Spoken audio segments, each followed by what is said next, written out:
안녕하십니까. 갤라호른입니다. 달러 인덱스 선물은 조정을 보이는 가운데 볼린저 밴드 하단에서 지지를 받고 반등했습니다. 달러 인덱스는 추가 상승의 발판을 마련했다고 볼 수 있지만 달러가 조정 중에 발생한 소음으로 해석할 수도 있겠습니다. 일간 차트에서 달러 인덱스는 대표적인 추세 전환 패턴인 머리 어깨형 패턴을 형성하고 있음을 확인할 수 있는데 군데군데 나타나는 반등이 일시적 소음인지 반전의 불씨인지 조심스레 확인할 필요가 있겠습니다. 달러는 조정을 이어갈 것으로 보이는데 일단 104 중반에서 지지선을 점검할 것으로 보입니다. 또 104대 121 지수 이동 평균선이 걸쳐 있어 달러가 104.30대를 하회하더라도 104대에서 지지를 받을 것으로 보입니다.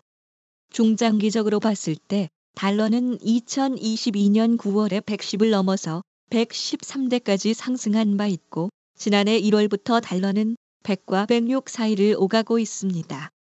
코로나19나 금융위기와 같은 대형 이벤트가 발생하지 않는다면 일단 지난해부터 형성된 채널 안에서 등락을 거듭하면서 채널을 돌파하려는 시도를 이어갈 것으로 보입니다.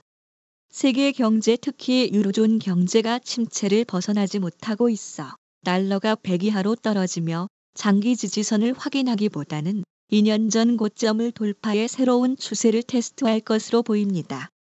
4시간 차트에서 달러는 추세 전환 패턴을 만들어가고 있음을 볼 수 있습니다. 하지만 4시간 차트에서 121 지수 이동 평균선이 달러를 받쳐주고 있는데 121 지수 이동 평균선이 얼마나 지지선 역할을 해줄지 지켜볼 필요가 있겠습니다.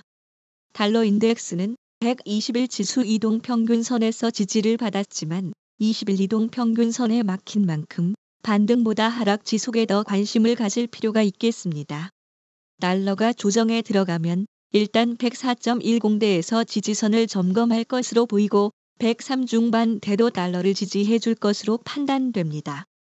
달러의 조정이 깊어지면 100대까지 밀릴 수 있음을 감안해야 하는데 이곳은 강한 지지선으로 기능할 것으로 예상됩니다. 미국 비농업 부문 고용지표는 양호했지만 함께 공개된 미국 실업률도 상승한 것으로 나타났습니다. 미 노동부가 공개한 11월 비농업 부문 고용 보고서는 전달보다 22만 7천 명 늘어난 것으로 집계돼 시장이 예상한 21만 8천 명 증가를 웃돌았습니다. 실업률도 전달보다 0.1%포인트 상승한 4.2%로 나타났습니다. 달러 인덱스는 미국 고용 발표 직후에는 105.4 부근까지 밀리기도 했습니다. 시카고 상품 거래소의 금리 선물 시장에서는 미 연방준비제도 연준이 이번 달 금리를 인하할 가능성을 한때 88%로 봤는데 고용시장이 예상보다 호조를 보였지만 연준이 기준금리를 동결할 정도는 아닌 것으로 봤기 때문으로 전문가들은 풀이했습니다. 금융시장은 고용 상황이 지나치게 뜨겁지도 차갑지도 않은 골디락스 상황으로 파악하고 있다는 것입니다.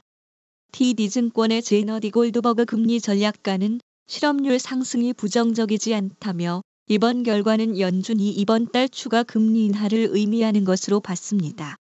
한편 독일의 10월 산업 생산은 전달보다 1.0% 줄어든 것으로 나타났습니다. 9월 산업 생산은 2% 감소로 조정됐습니다. 독일 연방통계청은 에너지와 자동차 생산 약세로 10월 산업 생산이 감소했다고 발표했습니다. 이는 시장이 예상한 1% 증가를 밑돈 수치이고 전년 동월 대비 4.5% 줄어 9월의 4.3% 감소보다 감소폭이 확대됐습니다. 경제 전문가들은 10월에도 산업 생산이 감소해 독일 산업 침체가 계속되고 있다고 평가했습니다. 시카고 상품 거래소 패드워치에 따르면 연방기금 금리 선물 시장은 이번 달 연준의 0.25%포인트 금리 인하 가능성을 85%로 보고 있는 것으로 나타났습니다. 반면 우에다 가즈오 일본은행 총재도 추가 금리 인상 가능성을 시사한 바 있습니다. 우에다 총재는 물가 상승률이 2%를 향해 착실히 올라간다는 확실성이 커지면 적절한 시기에 금리를 인상할 것임을 언론 인터뷰에서 언급했습니다. 시장에서는 일본이 오는 12월 19일이나 내년 1월 금융정책결정회의에서 금리를 0.5%로 올릴 것이라는 관측에 무게를 두고 있습니다. 갤라호르는 트레이더의 눈으로 시장을 바라보며 투자자 여러분들이 시장에 대한 이해와 통찰력을 갖는데 도움을 드리고자 합니다.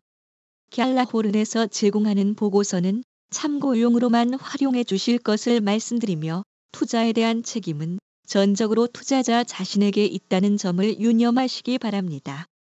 도움이 되셨다면 구독과 좋아요 부탁드리겠습니다. 지금까지 갤라호른이었습니다. 감사합니다.